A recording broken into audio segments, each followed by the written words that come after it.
Good evening, all. How are you? We are good. Good, good. Now that he's all sugared up, he's good to go. Oh, yeah, see? Can't be so comfortable. For some reason, I can't sleep. Stuffed marshmallows. All right, it's good to see everybody. I hope you've had a good week so far. Just remember all the folks on our prayer list. Kathy Barnes said that she is doing pretty well. I have not talked. I need to call James and see how he's doing. Glendale Minyard is having some back spasms, but other than that, he's doing pretty good after his after his heart surgery. Remember David Minyard, Jessica Sewell and the kids, Laura Hood. Remember Bobby Allen, that is Wendy Allen's stepson. He had some broken ribs, I think, and then his family has COVID. So remember them. Also remember Wendy as she checked herself into the emergency room this evening because she has been dealing with a lot of abdominal pain or whatever, and she went to her urologist, and they believe it may be kidney stone related. So John Simmons is Chris's uncle, Chris McAlee's uncle. That was placed on hospice care in Michigan. Yes. John Simmons. It's one M. Simmons. What is? Okay. And Ginger and Chris are in Michigan. They Took his mother up there. They had to go Instead of to Branson to see Jesus. instead of Branson They go went to Michigan to see to John. Michigan. So anyway, keep them in your prayers if you would. Keep Chris in her prayers. I think she was jealous of Danny's. She's I know. A matching boot. You let her know I've got some glitter stars and some googly eyes, and it will help her a lot. Being decorated. Which side's yours? Right. Yeah, that's hers. So she's in a boot, huh? Yep, she's in boot. What'd she do? She broke up. There's one of the bones in her foot's broken. How did She's it work? working on it. Don't know. We'll say it did. Did that forklift? Gotta watch those forklifts. That'd be the shoulders. They wouldn't let her use a fork. All right. Anyone else? Anyone? Oh, praise about my eyes. Yeah. Great. That right eye they already did is 20/25. The best So, vision I've ever had. 2025. That's good. I was like, so we're gonna do this That's on Monday. good. So See how we do good it. deal. And you have another surgery date for your ankle. Yes. Right. I do my eye next Monday, my left eye, and my ankle is November 11th. So See how that goes. And this is someone my insurance covers. So that's good. I have 1 week and foot the next. Yeah. Well, not quite. Close. Pretty close. We have Time for praise. Christmas decorations. We close on our house Wednesdays. We're supposed to. Yeah. The title company doesn't know this yet. Is Oh, they yeah, I feel like my realtor is, well, I feel like she's making some easy money because I feel like I'm doing all the work and we should have sold by owner. But anyway, I called her, I texted her and asked her, is it okay for me to schedule utility shut off, cancel homeowners, cancel termite policy on November 1st because that's when we're supposed to close. And she said, well, go ahead and schedule it for the 2nd in case there's a delay.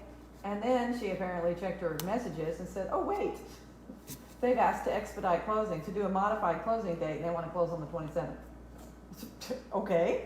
But Are you gonna get a commission fee? I doubt it. So then I emailed the person that had been in contact with me from the title company. I said, do we need to make an appointment? Because we have certain hours we can do this. She said, we hadn't heard anything about that yet. We still have you down for the 1st. So I said, well, when you catch up, I need something at 3 p.m. or after. So anyway, we will get there. Until we sign on the dotted line and walk away with a check, I'm still. Meaning we have We'll to pray go. you through it. Thank you. And meaning we have to go to Scott this weekend and pick up the rest of our odds and ends. So, anyway, anyone else?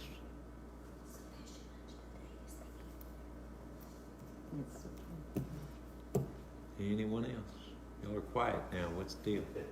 Their sugar rush It's dropped. gonna drop. Now you're gonna crash. Now they're gonna be, Yeah, yeah. All right. Again, remember all these folks. If you have prayer requests, then just let me know. Those of you on live stream, let me know.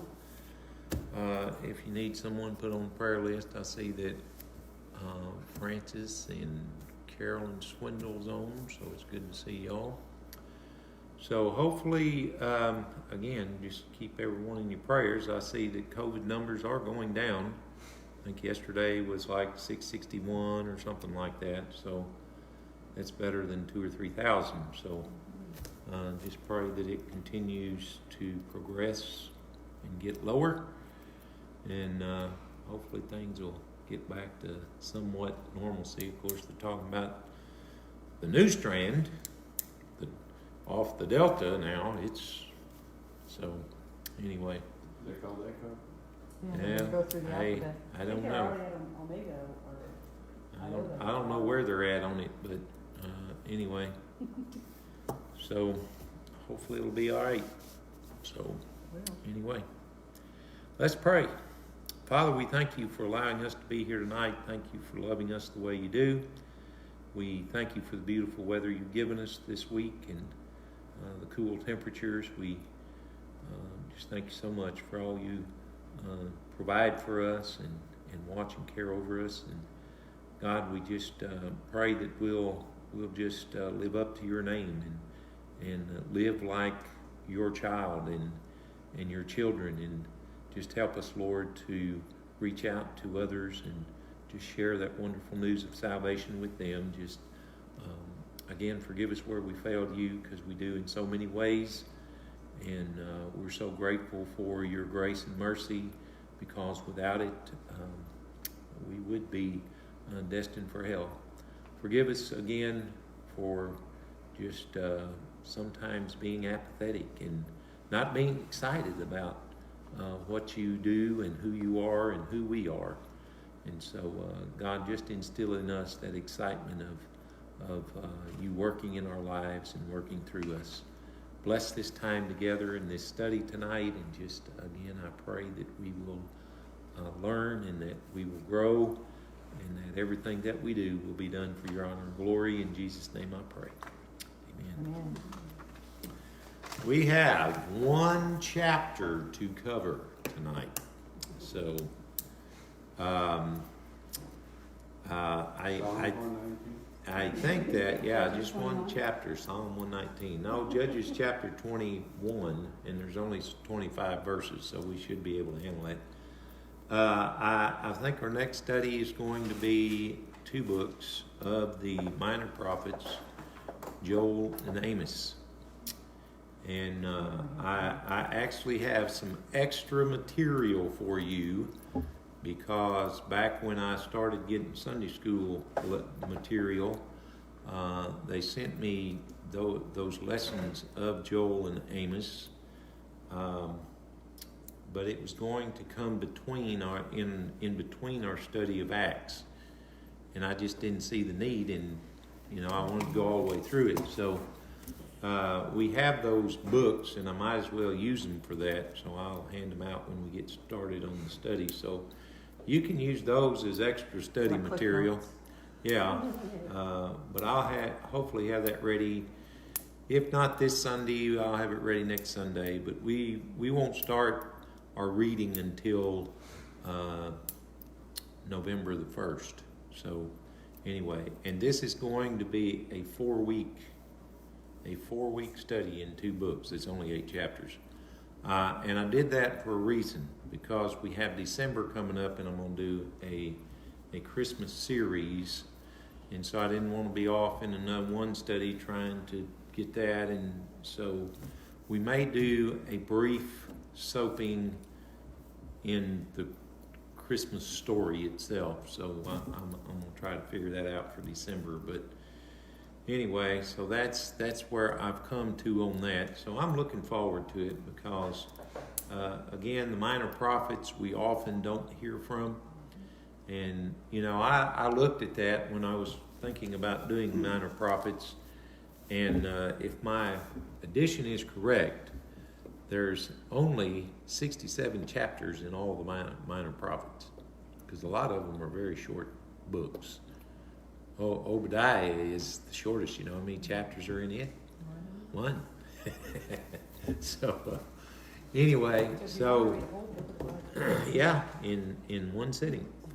So anyway, Joel and Amos. So I kind of thought about going to Jonah, but do what? Skip Hosea.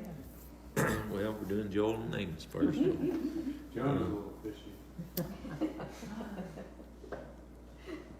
It's that sugar, isn't it? It's the sugar talking. I know it. This is why I also keep them away from Dr. Pepper. There's probably some in there. Gosh. Anyway, so here we are in chapter 21 of the book of Judges. As you know, I preached on it Sunday. There are 25 verses. So you got any questions, verses, anything? So I think we can just about go through this chapter verse by verse. See? Does this remind you of the Keystone Cops? Yeah, it's It's just, just ridiculous. you know, Yeah. It would be a comedy of of errors. so tragic. yeah. It's just one bad move leading to another, you know. Let's fix this mistake with another one. And the line of thinking is just, again, you know, it just boggles the brain that human beings whom God created can get to that level, but they can, and they do, and they still do today. I would say it's such a it's a good view for us to see how some of that kind of played out and understand that we aren't the first people doing that. Now, That's what's going on now. but the sad part is we hadn't learned from it, Church. because it happens in the church all the time.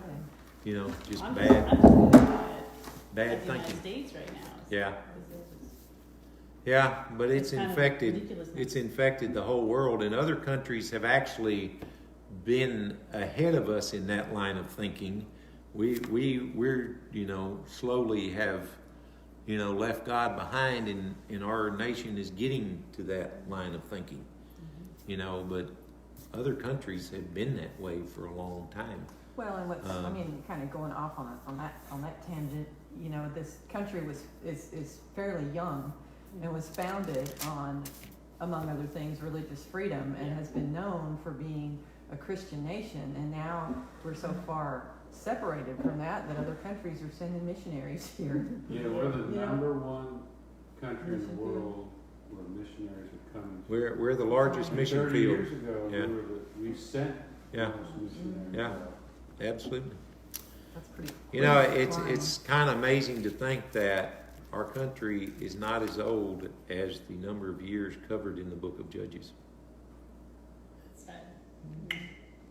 So you see everything that happened to them in not much longer of a time than the United States has been around.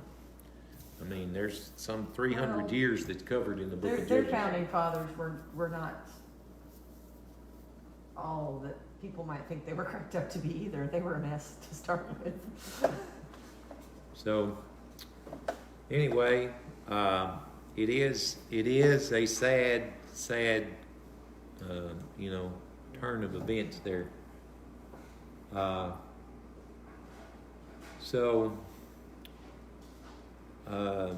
You know, I can just start verse to verse. I mean, it's unless you got a question or something.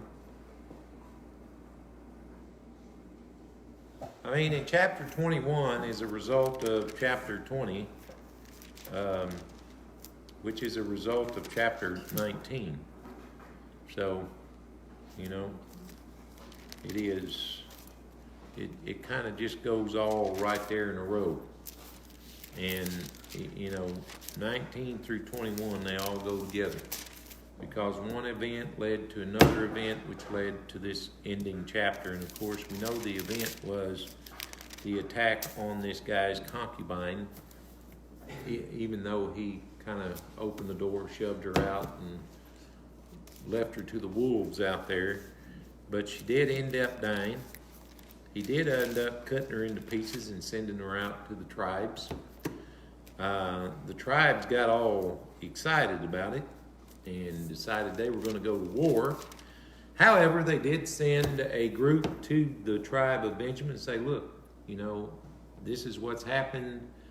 This is what needs to be done. And they said, no, we're not going to do that. So, of course, war breaks out, you know, and 11 tribes against one, and the 11 tribes lost 40,000 people before they finally won the battle. But the problem is they went too far with the battle, right? I mean, God was okay with them fighting them, all right, because they were in the wrong. And God said, I'm with you.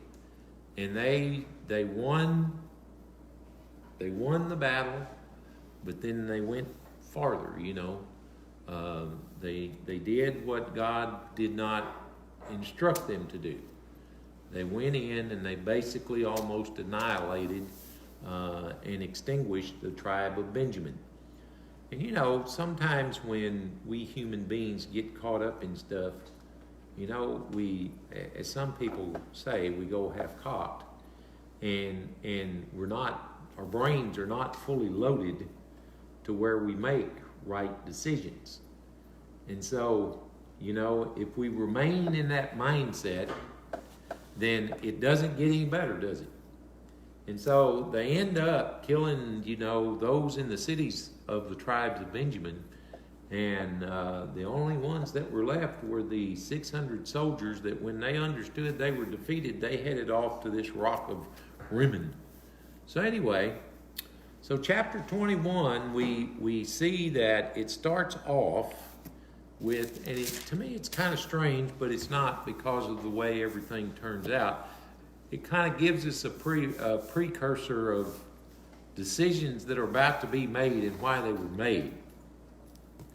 Because it goes back in time to when the tribes were meeting before the war broke out, I think, either right before or right after. And it says that the men of Israel had sworn at Mizpah, and that's where they met when they were going to war, at Mizpah. No one of us shall give his daughter in marriage to Benjamin. All right, so this is the decision that was made in the heat of the moment. And of course, we should never make decisions in the heat of the moment, should we? But that's what they did. And so when we come to present day in this chapter, you see the people of these 11 tribes, and they are at Bethel, which is the place where they worshiped at times, even though Shiloh was the place where the tabernacle was. And they sat there till evening before God, and they lifted up their voices and wept bitterly. Now, if you ask me, they experienced a great sense of remorse there. You know, because they knew they had gone too far. I mean, and sometimes when we commit actions and we take it too far, it hits us later on, doesn't it? So instead of recognizing that they're made a poor decision and seeking forgiveness and repealing their oath or whatever, they make another bad decision. Yeah, I mean, and that's the thing. They still are not recognizing that they're in a bad wrong. way. I mean, that they are the ones, I mean, they never ask God for forgiveness and how can we fix this. They're doing all of this, He's trying to like cover, it says, he's trying to cover this up. by what was right in their own eyes. And so, you know, they weep bitterly and they cry out to the Lord, why has this happened? Well, why in the world do you think it happened? 400,000 of you went against 26,100 people. Now, why do you think that happened? And then you went and pillaged and killed everybody. And So why do you think that happened? Then the next day, the people rose early and built there an altar and offered burnt offerings and peace offerings. Now, what good is that going to do if you're not inquiring of the Lord, right? And that's the thing. These offerings meant absolutely nothing. And we see that in the history of Israel, right?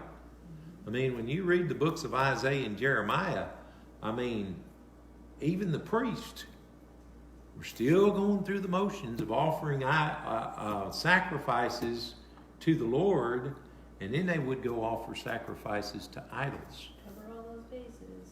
You know, and even when Jeremiah was delivering a message from God, the priest would say, no, this is not really what God says. God says everything's good to go. And y'all are doing fine, and Israel's going to be great. So we have the people here, and they make these sacrifices, these burnt offerings and peace offerings, and it really doesn't amount to a hill of beans.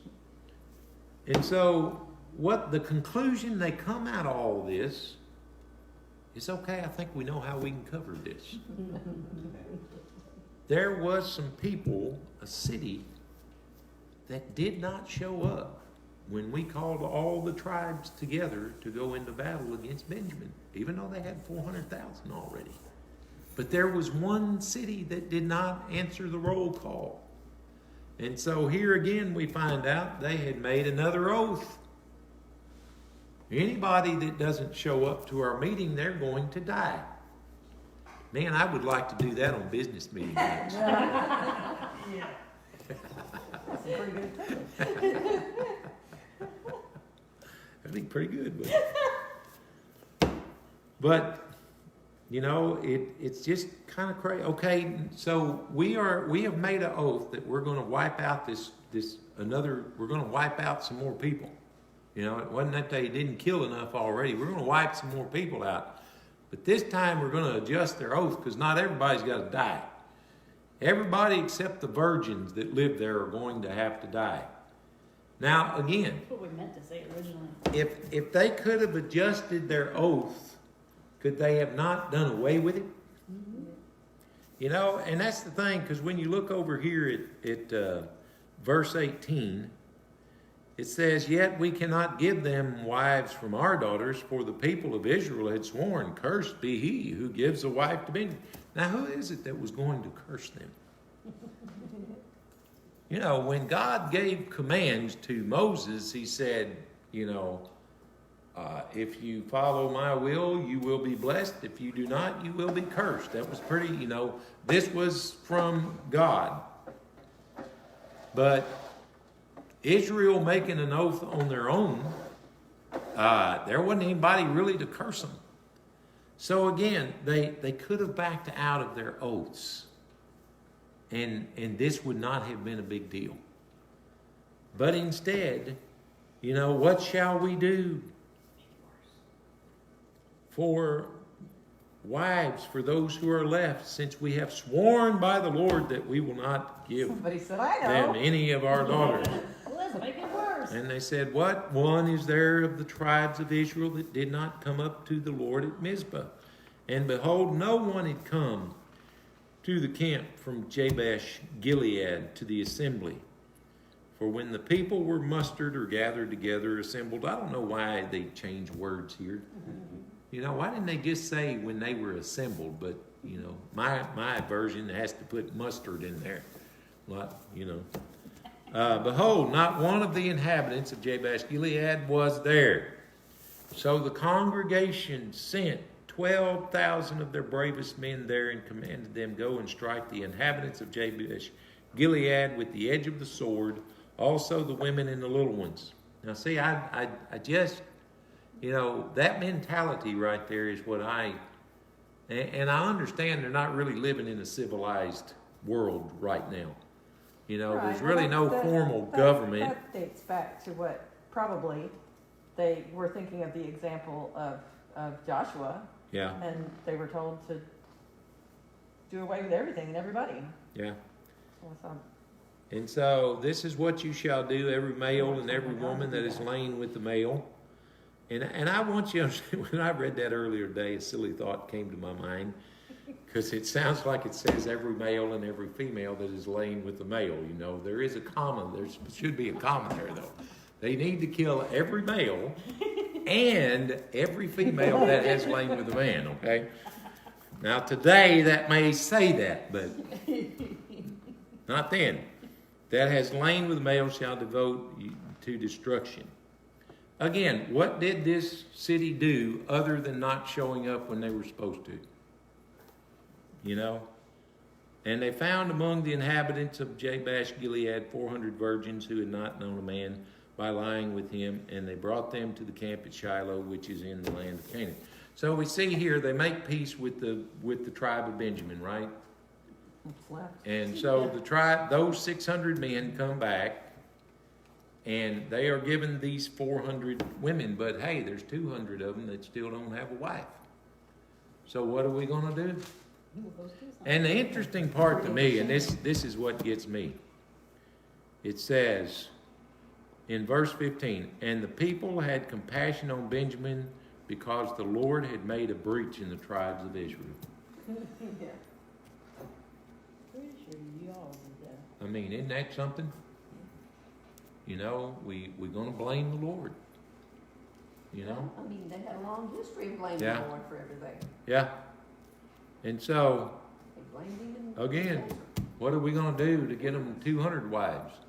So we're going to do something just not quite as severe as killing people, but we're going to kidnap. We're going to kidnap. You know, so now we're practicing kidnapping. Oh no. And so, It's okay. We're gonna twist our reasoning as we Yeah. always do. and so that's what happens. You know, it's just, it. So they did. They hid out in the vineyards, and when the dancers came and were doing their dancing, they said, hey, I think I like that one, and they'd grab her and take her off to where the Benjaminites' territory was. Again, it's just crazy, the action, you know, just the godless actions that are taking place here, and they think they're doing right.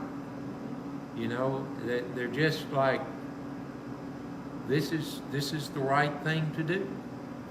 And again, we have the completed Word of God, so we know what happened before, we know what happened then, and we know what happened after. And so we really don't have a right to judge because we weren't there. But again, it ought to help us to understand how depraved the mind of man is when it is apart from God. That we will strive to do what is right in our own eyes if God is not a part of it. And we see that in everyday life. I'll give you just a brief example. Somebody probably does not think anything at all wrong with when we put food out there to take it all and do with it what they want to with it. That's what it's out there for, isn't it? But that's what or people are doing. Because, I mean, it empties out in most of the time in less than 12 hours. And so, you know, you know it's got to be one or two people that's just hoarding it all. And they don't think anything about it. There's no conscience that says this is wrong. And that's just the world we live in. You know, there's no conscience in our world that says today there's nothing wrong with sitting on your hiney and letting somebody else pay for your living. But you know, when our parents grew up, that was not the way it was, and even most of us. I mean, we were not raised that way. We were raised that, you know, if you're able and capable, then you get out and you work and you make your own living and you earn a living. If God has given you good health, He will give you a job, and that is the way it ought to be. sometimes too. Yeah. And you know, the Bible tells us, you know, Paul told them at Thessalonica, if a man doesn't work, then he shouldn't eat. And that ought to be, you know, that ought to be the consensus today. But that's just the deal. You know, everything that you read in the book of Judges goes along with this doing right in your own sight. You know, we don't have enough sense to do things, to do right in our own sight. We really don't. As human We beings, don't even have enough sense to go to the word that would guide us to do what really is right, but we have it, it's so easily accessible to us. yeah. We think that when we get in a bind, we got to make, oh man, what are we going to do? You know, oh my goodness, I got to do this, I got to fix it this way, I got to do that. And instead, all God says is, hey, if you are heavy laden over something, give me your load, and I'll help you carry it, and I'll see you through it, and we'll get through this together. But that's not the way it was. You know, if the nation of Israel would have just turned to God and listened to Him instead of just crying out to Him when they were in a bad way and expecting Him to save them without them ever repenting of their sins, then they would have been in a lot better shape, wouldn't they? They wouldn't have had to go through so many trials and tribulations like they did. But it is human nature to sin. And so that's the reason that Jesus had to come to the earth, is because it is our human nature to sin and to do what is right in our own eyes. And we see that in our world today. It's getting worse and worse because people want to do their own thing. You know, this is what makes me feel good, then it ought to be all right for me to do it. And I shouldn't have to answer to anybody for it. But we know that eventually there are consequences for our actions, whether good or bad. You know? And even though they may not experience it here on earth, but they may, they definitely will in the life to come. And so we simply need to remember that you know, we can see the craziness and the idiocy of the decisions that were made here, but that God same... can probably see some of the idiocy in the decisions we make Oh, yeah. today. Oh, yeah. Shaking his head. Yeah. But He knows already. Yeah. Nothing's ever occurred to God or surprised God or anything. I mean, He already knows that we're going to do stupid stuff. That's the reason He sent this right here for us. And He says, I sent this to you, and now you just need to read it and follow it, you know? And this is always Yeah. what I also said to you. Yeah, you have me dwelling within you. I mean, how much more do you need? You wanted me to write it out and He's got stop? to Yeah. have that. And that's just it. You know, it's just kind of crazy the way it is, the way that we human beings are. But, you know, all we can do is rely on God and move on, because He really is all that we need if we'll just rely on Him and lean on Him. So, Judges has been a good study. Again, it's unfortunate for a nation that God brought about through Abraham and before that to have so many growing pains and so many lessons when it comes to serving the Lord. But, you know, it is what it is. So we will still be in the Old Testament when we begin our study. Next week we'll do an introduction on Joel and Amos, or maybe just Joel. But anyway, you're going to see kind of some more of the same stuff, because the minor prophets lived during a time when the nation of Israel was in rebellion to God. So,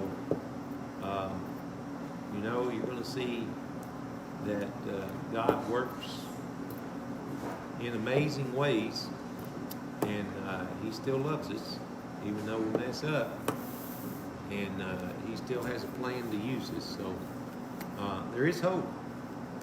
There is hope. All righty. Well, y'all, yeah, there's always going to be a remnant. Good night, all on live stream. Hope to see you Sunday.